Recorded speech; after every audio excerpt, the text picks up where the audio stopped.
bendiga, mis amados hermanos, este bonito lunes 21 de febrero del 2022, hermanos. Volvemos, hermanos. Tuvimos por ahí un pequeño paréntesis por cuestiones de salud, pero bueno, ya estamos de vuelta, hermanos, para la gloria de nuestro Dios. Y vamos a continuar con esta respuesta que hemos dado a la pregunta: ¿cómo puedo caminar con sabiduría? Y bueno, pues vamos a orar, mis queridos hermanos, para dar comienzo a esta tercera parte. Oremos. Padre, en el nombre de nuestro Señor Jesucristo, te damos gracias, Padre, y te alabamos y te glorificamos por todas las cosas que tú nos has dado sin merecer. Gracias por tu provisión, gracias por el alimento, gracias, Padre, por tu palabra, porque reconocemos que no solo de pan vive el hombre, sino de toda palabra que sale de tu boca. En el nombre de Jesús, Padre, amén.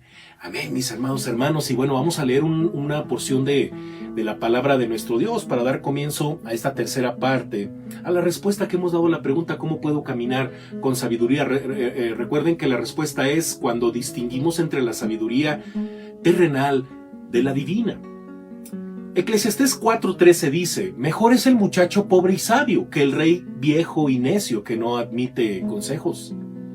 Querido hermano, la sabiduría terrenal se basa en la creencia de que todo lo concerniente a la vida se puede entender, racionalizar y probar científicamente. No nos oponemos en lo absoluto al pensamiento científico o racional, pero también como cristianos, queridos hermanos, estamos convencidos de que la palabra de Dios nos dice que Él se mueve por caminos que son misteriosos para los seres humanos. Pero la ciencia nunca puede probar qué es lo que causa que una persona, por ejemplo, se enamore. Ni puede probar lo que pasa a una persona después de la muerte. No puede medir la extensión o profundidad de amor y la misericordia de Dios. No puede descifrar o racionalizar profundamente los impulsos que motivan al corazón del hombre. Dios dice simplemente en su palabra: porque mis pensamientos no son vuestros pensamientos, ni vuestros caminos son mis caminos. Como son más altos los cielos que la tierra, así son mis caminos más altos que vuestros caminos, y mis pensamientos más que vuestros pensamientos. Fíjate que el apóstol Pablo era poderoso debatiendo. Parece que disfrutaba metiéndose en controversias y discusiones con los que no creían en Cristo Jesús. Los animaba a pensar, a ver las cosas de forma diferente y a confrontar el desafío del Evangelio. Por cierto, él escribió lo siguiente a los Corintios: porque la palabra de la cruz es locura a los que se pierden, pero a los que se salvan, esto es, a nosotros, es poder de Dios. Porque está escrito: destruiré la sabiduría de los sabios y desecharé el entendimiento de los entendidos. Pablo sabía, querido hermano, que a los incrédulos del mundo griego el mensaje de la salvación les parecía absurdo. No podían entender que un carpintero y maestro judío pudiera ser crucificado en una cruz romana, morir, ser enterrado y después resucitar de entre los muertos con un propósito divino. No podían concebir la idea de que Dios pudiera sacrificar a su propio Hijo para perdonar y reconciliar a los seres humanos pecadores con Él. No había manera de que comprendieran que Cristo había ascendido a los cielos y que regresaría algún día. Si descartáramos totalmente a Dios de nuestra vida, querido hermano, el mensaje del Evangelio no tiene sentido. Por otra parte, una vez que recibimos a Jesucristo como nuestro Salvador personal, el Evangelio tiene mucho sentido. Más aún, Dios dice que algún día se destruirá toda la sabiduría de los que se consideran sabios y prudentes en esta tierra. Se convertirá en nada. Ninguno de los hechos, conceptos, principios o procedimientos que aprendemos sobre este mundo natural o sobre la naturaleza humana serán necesarios en la eternidad. Nada de la información que adquirimos en este mundo o las habilidades tangibles que desarrollaremos o que desarrollamos para adquirir, mantener y hacer avanzar nuestras vidas en esta tierra servirán para nada en la eternidad. La sabiduría de este mundo no tiene capacidad para llevar a una persona de esta vida a la próxima. Pablo también les escribió a los Corintios: ¿dónde está el sabio? ¿Dónde está el escriba? ¿Dónde está el disputador de este siglo? ¿No ha enloquecido Dios la sabiduría del mundo? Pues ya que en la sabiduría de Dios el mundo no conoció a Dios mediante la sabiduría, agradó a Dios salvar a los creyentes por la locura de la predicación. En toda la historia del mundo, no hay nadie que haya llegado a un Salvador mediante sus propios esfuerzos intelectuales o buenas obras. La Biblia es muy clara en este punto. Dios se revela al hombre, le da fe para creer en Jesucristo y afirma que lo único necesario para salvar su alma, para la salvación, es nuestra fe. Como lo leemos en Efesios capítulo 2, versículos del 8 al 9. Porque por gracia sois salvos por medio de la fe, y esto no de vosotros, pues es don de Dios, no por obras, para que nadie se gloríe. Pablo concluyó diciendo a los corintios, porque los judíos piden señales y los griegos buscan sabiduría.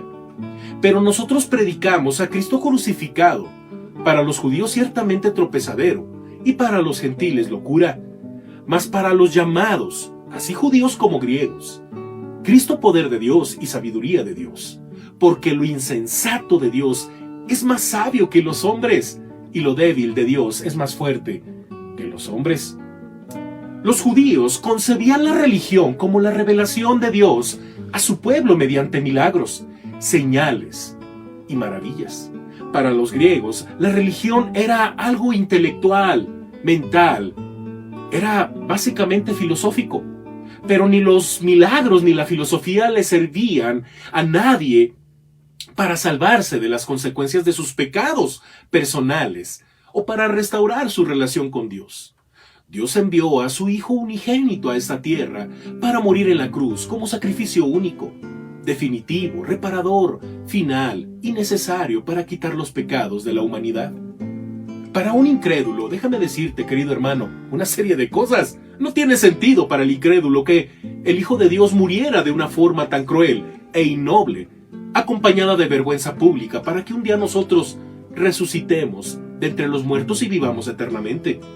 Para un incrédulo, no tiene sentido creer que Jesucristo es el único camino para recibir el perdón completo de toda la culpa y la vergüenza causada por el pecado, para tener vida eterna y para conocer plenamente a Dios. Para las personas que funcionan según la sabiduría terrenal, no tiene sentido que Dios le exija al hombre un cambio de mentalidad y no un cambio de comportamiento, y que solo por medio de la presencia del Espíritu Santo el corazón pueda cambiar realmente. Pero el apóstol Pablo proclamó que este es el método de Dios, el método que Él eligió. ¿Quién tiene la autoridad y el privilegio de elegir el método? Dios, querido hermano. ¿Quién tiene poder para juzgar basándose en el método prescrito por Él? Dios. ¿Quién tiene sabiduría para hacer lo que es acertado para el hombre y para llevar a cabo sus propósitos en la tierra? Dios, querido hermano. Con la excepción del cristianismo, todas las religiones de esta tierra tienen un sistema por medio del cual el hombre puede lograr la justicia o la iluminación espiritual con sus propios esfuerzos, poder e intelecto. Todas las otras religiones tienen una serie de ritos o reglas que hay que seguir para llegar a un estado de justicia o santidad.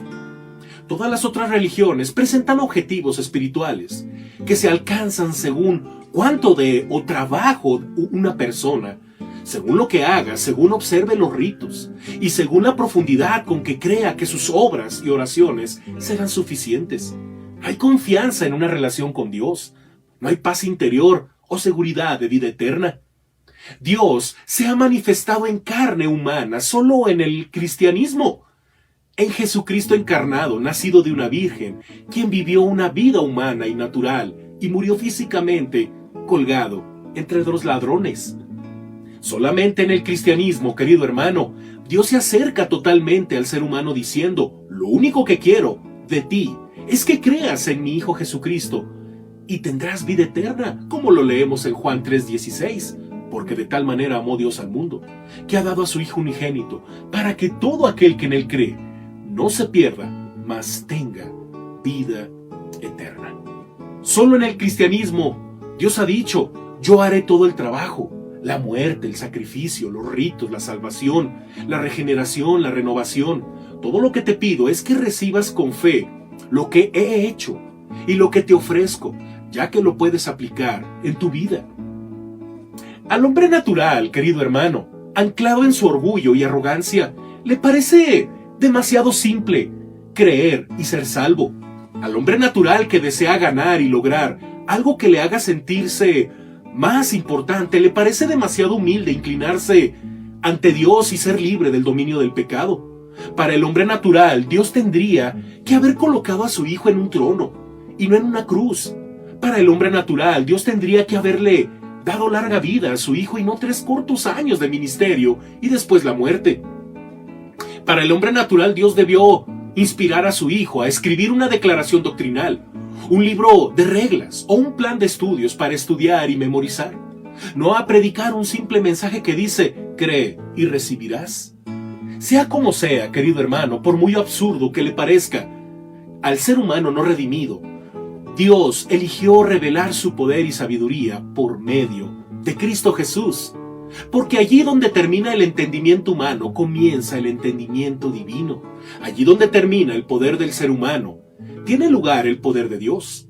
Dios es el único que controla todo, querido hermano, no solo los hechos del mundo natural, político, el curso de la historia y los hechos humanos. También controla las cosas del ámbito espiritual.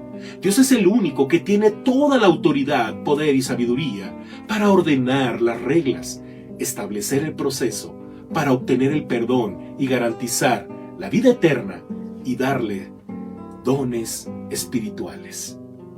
¿Por qué no oramos, querido hermano? Y damos gracias a Dios por esta bendición de su sabiduría en nuestra vida a través de Jesucristo. Padre, gracias, mi Dios, por tu Hijo Jesucristo, tu sabiduría. Gracias, mi Dios, porque en Él podemos obtener esa sabiduría que con tanto amor y con tanto anhelo tú quieres que tengamos, para que entendamos todas las cosas y sobre todo te glorifiquemos. Bendice a tu iglesia, mi Dios, para que seamos una iglesia sabia y que podamos distinguir entre la sabiduría de este mundo con la sabiduría que proviene de ti. Llénanos de tu palabra, Dios, llénanos de tu Espíritu Santo y que seamos sabios, una sabiduría que nos ayude, Padre, y que nos permita también que se cumpla ese propósito tuyo en nuestra vida, para honra y gloria tuya, Padre, en el nombre de Jesús. Amén. Amén, mis amados hermanos, Dios me les bendiga y pues les mando un fuerte abrazo a todos y un agradecimiento muy profundo, hermanos. Nuevamente les comento que tuvimos por ahí una pequeña pausita porque tuvimos un poquito de problemas de salud, pero ya estamos bien, hermanos. Agradezco sus oraciones y sus palabras de ánimo y su apoyo, hermanos. Y bueno, los esperamos, hermanos, si Dios nos lo permite, el día de mañana a las 8 en punto, hermanos, al martes de reflexión bíblica. Acuérdense que todavía seguimos meditando en la carta a los hebreos. Estamos en el capítulo 6, hermanos. No se lo pierda porque está padrísimo, hermanos. Es una cosa maravillosa meditar en esta hermosa carta a los hebreos. Y también, hermanos, también le invito que por favor nos acompañe el día miércoles al punto de las 7 de la noche en vivo vía Zoom, hermanos. Tenemos introducción a la teología sistemática, estamos con temas relacionados con la Biblia. Vamos a tocar el tema del canon bíblico este miércoles, le hacemos esta cordial invitación.